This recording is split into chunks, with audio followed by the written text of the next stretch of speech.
Assalamualaikum warahmatullahi wabarakatuh.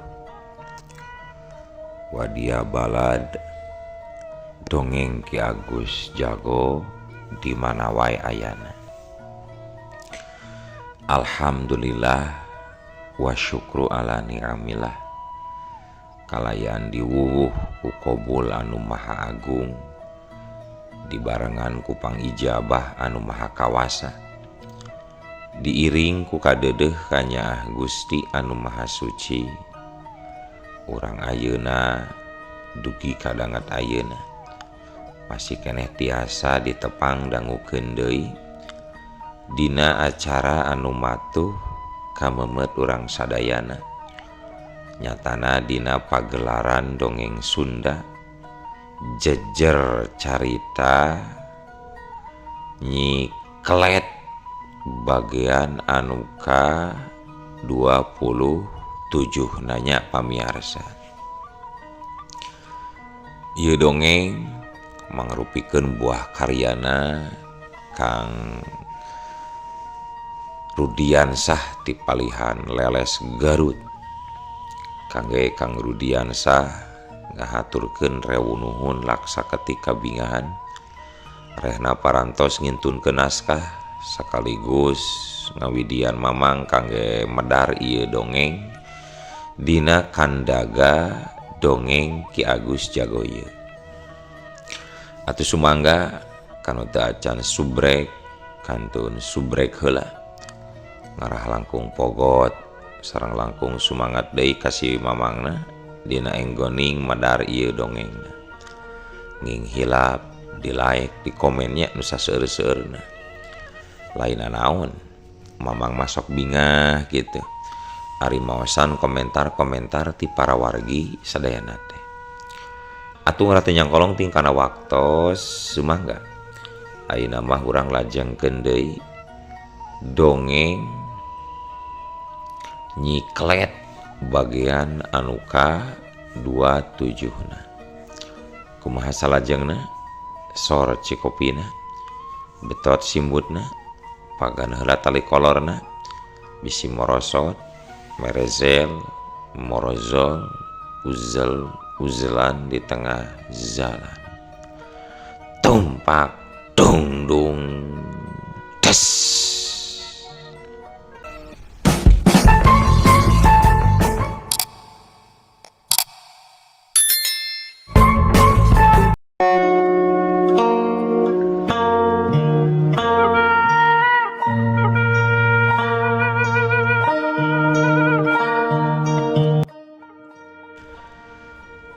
Harita si Jubah Hideung mancuhkeun deui tangtunganana bari ngahimpun geter kakuatan batin gesan ngimbangan kakuatan musuh. Kurang ajar sia Jubah bodas dipongdareun sia gungaing hiap kolewat belesat. Si Jubah Hideung langsung ngeblesat nubruk awak si Jubah bodas. Si Jubah bodas antukna dibawa ngalayang ku si Jubah Hideung kawang-awang. Waktu aya di luhur duarana terus silih gitik jeung silih babuk silih tarajang. Hiu cekuk cabaron des cungkal koleang kedebut belesat hampir sameter jerona. Badan si Jubah Hideung jeung si Jubah bodas maksa lagrag ninggang lemah ngaparelesek. Awakna ngakelebros kana lemah. Gurinjal. Tapi gancang duanana pating gurinjal pating pucung heul deui ka luhur sarta pancuh di tempat nangtungna masing-masing. Jubah Hideung dibinasakeun sia ku aing. Kalakuan ngan ngaperdaya wae manusia, cek si Jubah bodas muncerang ka si Jubah Hideung. Si Jubah Hideung Ngadon Malik muncerang ka si Jubah Bodas. Kumaha dewek we kayang-kayang dewek. Silaing kabita nya tinggal turut dan atuari kabita mah deuleu. Bener. Andi kama kudu dibinasakeun Jubah Hideung. Geus waktuna. Anjeun eureun ngarurujit alam dunia. Rasakeun sia. Hiat. Si Jubah Bodas tembong.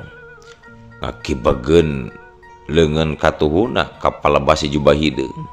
Hiu dus terjeg. Si Jubah Hideung tembong ngajarigjeg. Ngan gancang menerkeun deui tangtunganana. Sarta ngalawan kana kekuatan musuh. Set. Harita tina dampaleungeun masing-masing. Tembong ngabijilkeun seuneu. Dua seuneu anu timbulna tina dua sumber kekuatan. Harita bantrok di tengah pakalangan silih seret. Sakapeung si Jubah Bodas anu kadese. Kadang sabalikna si Jubah Hideung anu dorong mundur. Ngan jigana bae si Jubah Bodas aya untungna. Leuwih gagah jeung kuat batan si Jubah Hideung. Da harita oge si Jubah Hideung terus-terusan kadese. Sarta antukna manehna anu ngajungkel rubuh maring lemah. Sedus jungkel. Amarah si Jubah Hideung jadi muncak. Nalika manehna sadar geus 2 kali dirubuhkeun kudu jadi musuh. Harita si Jubah Hideung ngarobah wujudna jadi sakadang kalong badag pikeun ngabuktikeun dirina anu hebat. Geleber. Kalong badag de ngapung ngawahan pikeun ngarontok awak si Jubah Bodas. Tapi si Jubah Bodas oge teu bodoh. Gancang ngarobah wujudna jadi manuk kapinis bodas anu badag pikeun nandingan gedena kalong. Atuh kapinis jeung kalong teh akhirna terus silih sambar di luhur, silih bintih, silih cakar, masing-masing ngeluarkeun sora anu aneh, awor jeung sora angin anu ngaguru. Waktu teh asa tereh pisan majuna. Teu karasa nyaho-nyaho geus wanci peuting deui harita teh.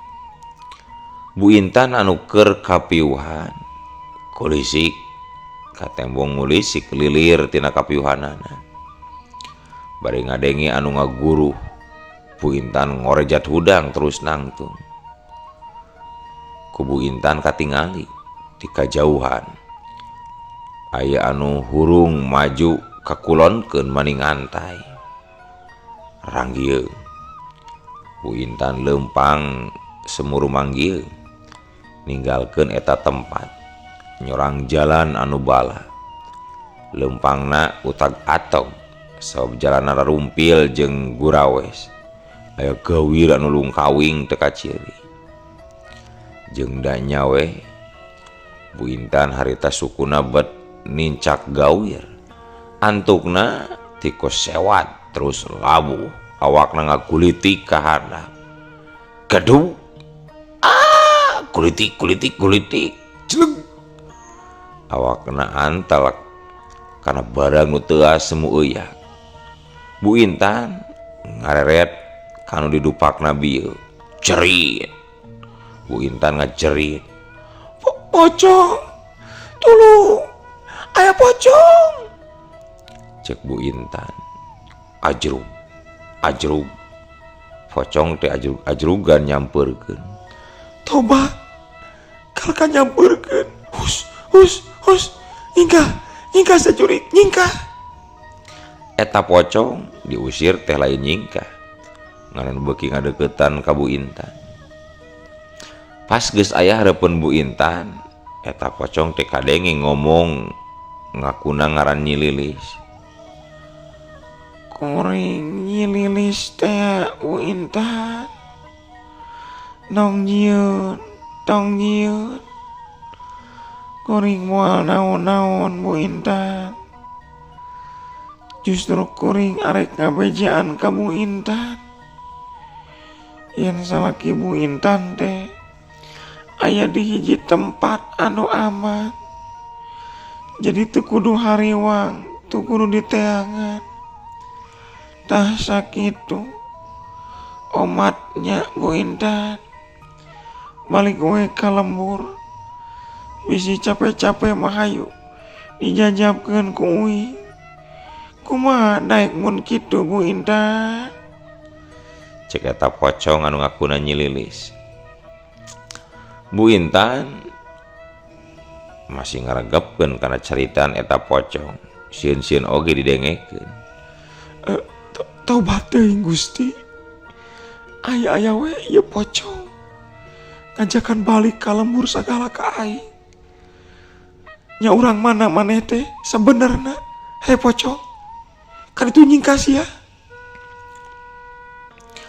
Kuring Nyi Lilis teh Bu Intan anu sok jadi jurig hulu, anu ngajung jurigan ka urang lembur Bu Intan. Nu jadi jurig hulu berarti kumaneh salaki aing tadi disebutkeun nanya. Di mana salaki aing jeung Asep Jabrik disebutkeun sia? Sabab saprak ayam maneh jeung si Suryati ngaranjak ka pilemburan. Salaki kuring jeung tatangga kuring leungit. Tenang Bu Intan. Duanana oge araya. Cicing di tempat anu aman. Lain diculik ku kuring. Kade.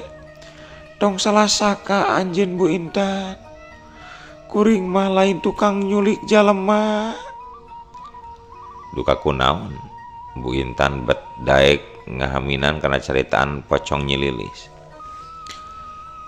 Mun maneh teu rumasa nyulik salaki uing. Sok sia geuratuduhkeun. Di mana salaki jeung tetangga kuring cicingna. Anterkeun kuring hayang panggih jeung salaki. Teu bisa atuh Bu Intan. Rahasia tempatna oge ulah kanyahoan ku batur. Eta tempat sangkan ulah kanyahoan ku pihak musuh. Eta tempat teh kaulang tempat anu aman. Aki Sudinta oge aya di ditu.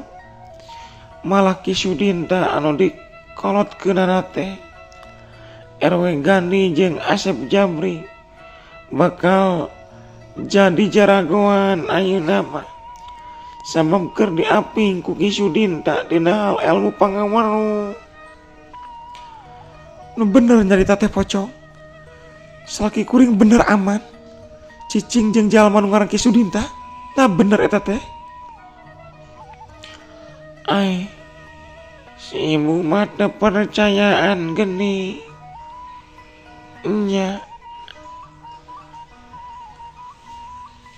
aslina ibu selagi Bu Intan aman ke ibu wawuh ka Ki Sudinta teu. Henteu kuring mah teu wawuh ka Ki Sudinta. Apal ge kajal mana. Apal oge kajal mana. Kuring teu nyaho. Ngan kabeneran kungsi kuring kungsi ngaliwat ka lembur Ki Sudinta. Ngan anjakal lembur jeung panggeusina ancur.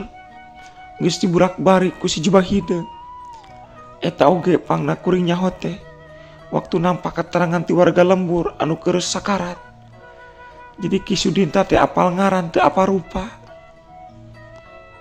Pocong Lilis katingali ngaran juga kaget. Baru kutandeng gitu. Urang ajar si Jubah Hideung kitu cara nama. Kudu buru-buru ganjang dimusnahkeun.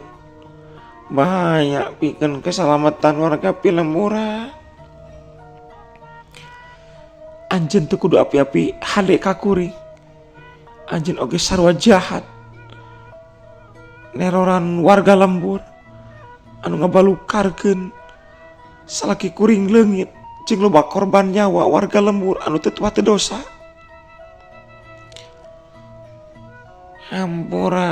Intan, kuring harita mah kapaksa ku Nyi Suryati pikeun ngalakukeun eta tindakan. Ngan ayeuna mah kuring geus bebas tina kungkungan tur parentah ti Nyi Suryati. Tapi sanajan ti kitu, kuring tetep masih marakayangan. Mun tilu jalma deui can bisa paeh ku leungeun kuring. Dendam nyawa kudu dibalas ku nyawa. Hah? Nasaha? Saha wae musuh Andika anu sabenerna teh? Nah warga Pilemburan oge bet jadi korban dendam anjeun. Kapaksa mu Intan. Bungan warga lembur ngepung kuring harita teh. Jadi wayahna kabalerang Bu Intan. Ari anu keur ngajuru jeung anu keur kareuneu eta dipaehan teh kusaha? Ku maneh lain atawa ku Nyi Suryati? Bener, kuring anu geus ngalakukeunana barang jeung Nyi Suryati. Tapi ayeuna mah geus eureun kuring teh jeung tobat. Moal deui ngalakukeun tindak laku kajahatan. Kuring hasil lepas tina kungkungan Nyi Suryati. Ieu sakabeh mangrupakeun bantuan ti Ki Sudinta. Bu Intan terus beuki panasaran, pok tumanya deui. Terus saha jalma tiluan deui anu keur diincer ku anjeun teh? Non sababna berdendam ka eta tilu jalma? Nyi Lilis geus teu bisa ngabohong deui ayeuna mah. Dina unggal cumaritana, setiap ditanya pasti we ngajawab jujur. Tilu jalma anu jadi inceran kuring ayeuna teh di antarana Lurah Parman, RT Dodi, Katut RT Suha. Tah eta tilu jalma di antarana anu jadi inceran kuring teh. Mun geus paeh eta tilu jalma, arwah kuring oge bakal tenang, moal ngulayaban wae. Bu Intan jadi ngahulang meuni lila. Kaget lain memueusan waktu nampak katerangan ti jurig pocong Nyi Lilis saperti kitu. Tapi sanggeus leleler tina kakagetna, Bu Intan gancang nyarita. Kunaon atuh anjeun bet dendam ka eta tilu jalma? Ka RT Dodi, RT Suha jeung ka Lurah Parman?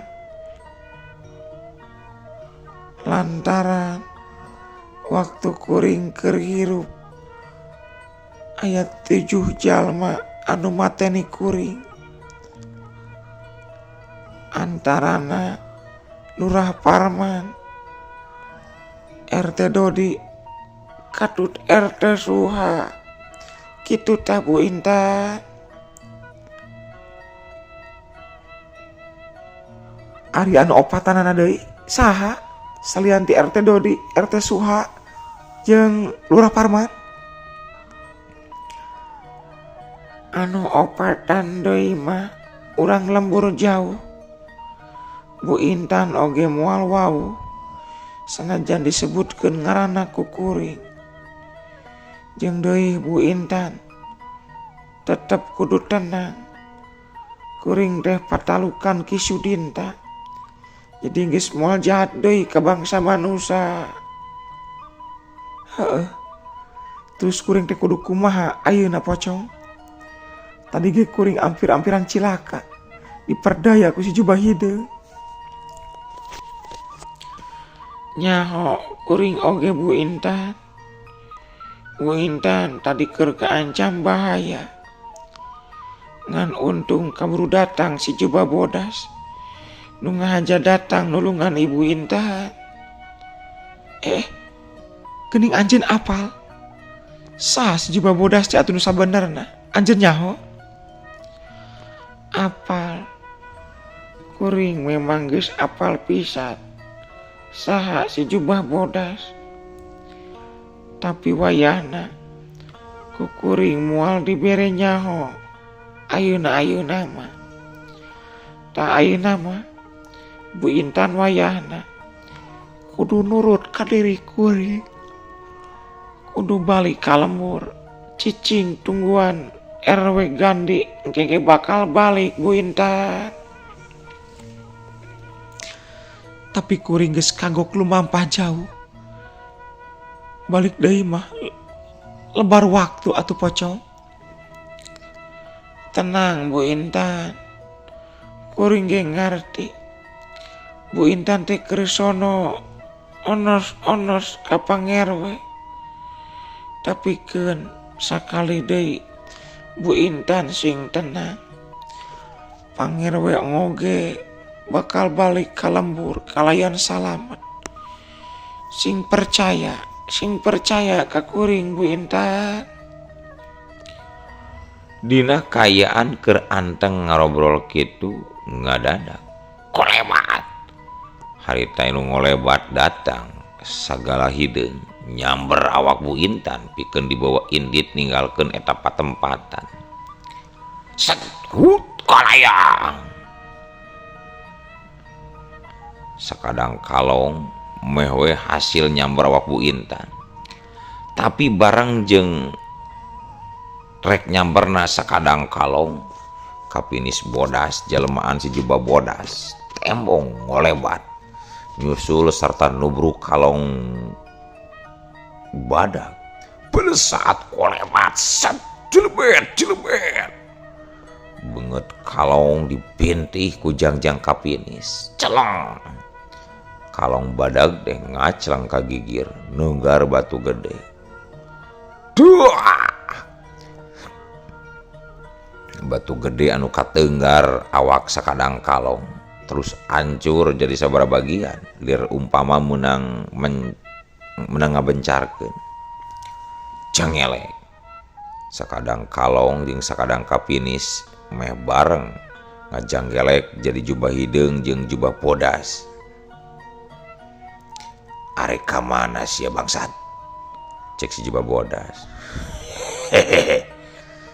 Si Jubah hideung ngadon ngalenggak seuri sedangkeun Nyi Lilis waku nempo dua jago nu keur tarung ngajojo ka eta tempat bari Bu Intan kaancam bahaya kaselamatanana gancang ngagero ka Bu Intan.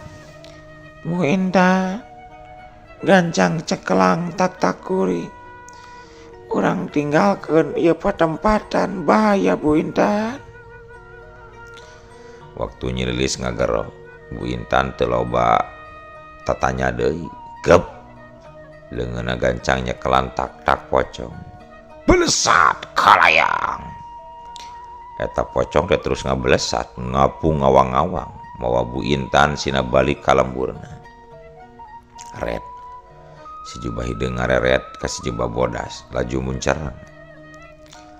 Gara-gara sia ngaing jadi gagal ngalaksanakeun pamaksudan ngaing di lejung Babodas.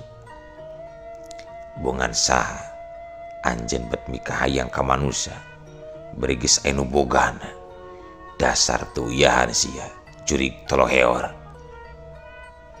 Ngah lu babangcut sia kurang ngajar rasakeun sia ye hiat kolewat belesat. Si Jubah hideung pikeun kasakitu kalina nibankeun seranganana ka si Jubah Bodas. Si Jubah Bodas masih tetap mampu nadah serangan musuh sarta ngabuktikeun kehebatanana.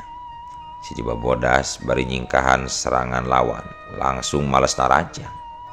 Suku katuhuna ngabelesur nobroskeun beuteung lawan disusul tepus ku ngajambret tergos hideung musuh laju didangheungakeun sirahna ka luhur sarta gajrot beuheung si Jubah Bodas alias si kalong gendot ditenggel di karate nepi ka buntung pisan.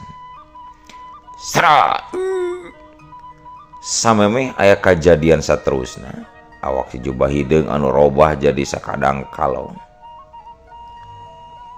nyawaan jeung huluna pegat ku si Jubah Bodas gendak atau dijejak nepi ka mebes ka jero tanah.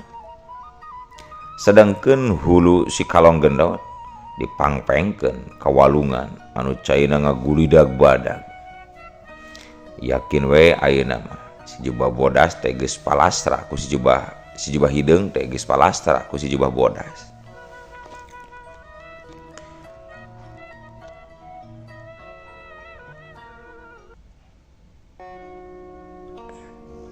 Sanggeus yakin anu jadi musuh ajal binasa ku leungeunna, si jubah bodas terus we harita ngabelesat ninggalkeun eta patempatan.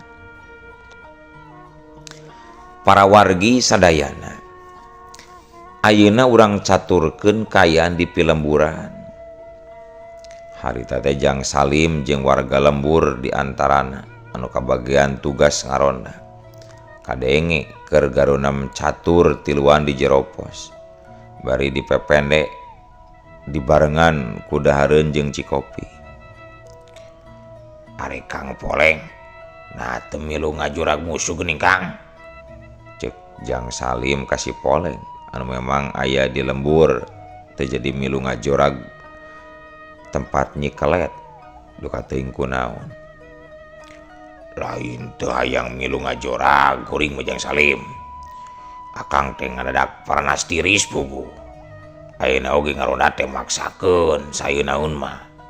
Jabaina teh tere natusna si ceuceu deui. Waraga can boga aya ku nogtrogan ieu teh uruh. Oh, tenang Kang. Pan saurna Lurah Parman bade ngabantu ka Akang kanggo waraga da macana Kang. Meureunna eta oge can pugu ah. Mang Oleh kurut tukang beca kadenge nembrong gelu ngomong. Dodo Jang Poleng dodo teuing geuning ah. Keun waraga natus nyedoh mah. Ku mamang urang pang narekahan geureunya, urang pang mentakeun ka pihak desa. Damun zeug mamang boga mah meureunnan di bantuan waraga Jang nalilan nyi eda teh ku mamang. Oh, nuhun sateuacan oge Mang Oleh. Geus bebela ka abdi Mang Oleh. Cek si Poleng. Nya pikeun mamang mah bebela ka tetangga teh penting pisan Jang Poleng. Lain kitu Jang Salim. Mohon laras Mang Oleh, abdi oge mun gaduh mah hoyong ngiring meureunna entah saalit dua alit mah. Tapi aya oge pan anu sepuh. Nya nuhun we ku sakitu oge. Mang Oleh jeung Mang Salim geus aya emutan hoyong ngabantos ka kuring. Tapi kuring mambung ngariweukeun batur teh ah. Sayana we nya aya dipake anu eueuh nya moal diteangan. Atau misalkeun menang bantuan ti desa mah ku kuring tangtu bakal ditarima. Cik pos di beh kaler aya sabay nu jaganya. Cek si Poleng mengkolkeun obrolan. Oh, pami telepat mah di pos palih kalerna dijaga ku Mang Jaja sareng Mang Mahmud. Atuh di palih kidulna dijagaan ku Mang Ohim jeung Kang Okon. Sami deui mung duaan. Atuh ti wetanna dijagaan ku Mang Ucup sareng 3 warga. Kitu manawi Mang Poleng. Beuki saeutiknya euy nu ngaronda teh di wetan mah. Leuheung riab kene. Mohon Mang, panusanesna nuju ngajurag tempat musuh teh ya, janten lembur ada subuh. Lain, Mang mah waas mun anu ngajurag can nepi tujuan. Der jurig datang kaya lembur nyieun bancang pakeu, pada kumaha ieu pepetan urang. Bet saha teh jeung kuring geuning Mang pamikiran teh. Tita tadi kuring teh mikiran kumaha mun pihak musuh nongol kaya lembur sanu arek ngungkulan sedangkan kokorot kelaruwe. Ulah wakang ngemutan kadinya tuh mang sing salamet angguran mah ulah aya kajantenana naon, cek Jang Salim. Caturkeun di pos ronda beh kaler anu dijagaan ku Mang Jaja jeung Mang Mahmud. Mang Jaja jeung Mang Mahmud ngarondana bari marahin catur. Mang Jaja tembong keur midahkeun kuncung. Kabeneran Mang Jaja nyekel buah papan catur warna hidung. Sedangkan Mang Mahmud nyekel buah papan catur warna bodas. Awas tah, kuda dicapruk ku kuncung ye, cek Mang Jaja. Atuh gampang, kuda nawe pindahkeun ka hareup, aman kieu mah ye. Aet he. Teu bisa kitu atuh.